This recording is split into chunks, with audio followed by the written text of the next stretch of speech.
प्यारे बच्चों, अब हम जमा बगैर हासिल वाली इसकी इबारती मिसालें अमली सरगर्मी के ज़रिए सीखेंगे। तो हम देखते हैं, एक मिसाल है। लीना के पास 112 रुपये, लबीद के पास 52 रुपये और शुमाइला के पास 21 रुपये हैं। तो तीनों बच्चों के पास कुल कितने रुपये हैं? लीना के पास 112 रुपये यानी 1 सैकड़ा 12, 1 सैकड़ा, हम सैकड़े कॉलम में एक लिखें, 1 सैकड़ा 12 यानी 1 दहाई 2, 10 की 1 नोट और 1 रुपये के 2 सिक्के।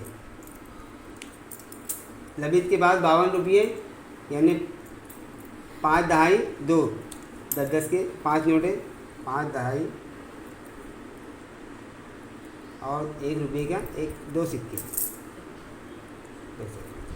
जमा की अलामत लगाएंगे। और शुमाइला के पास में 21 रुपये, ये 2 दहाई 1, 10 रुपये के 2 नोटे और 1 रुपये का 1 सिक्का।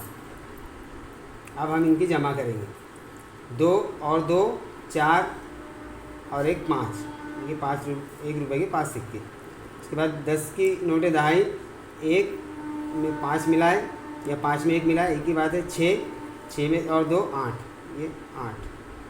उसके बाद 1 सैकड़े की 100 की 1 नोट है हमारे पास, 1 सैकड़ा, यहाँ कुछ नहीं, 1 सैकड़ा, 1 सैकड़ा 85 रुपये जवाब आया। अब हम इसको गिन के देखते हैं। 1 सैकड़ा 85 रुपये, ये 100 रुपये, 10, हाँ 110, 120, 130, 140, 150, 160, 170, 180 रुपये ये, और ये 5 सिक्के, 1 2 3 4 5, यानी 1 सैकड़ा 85, 185।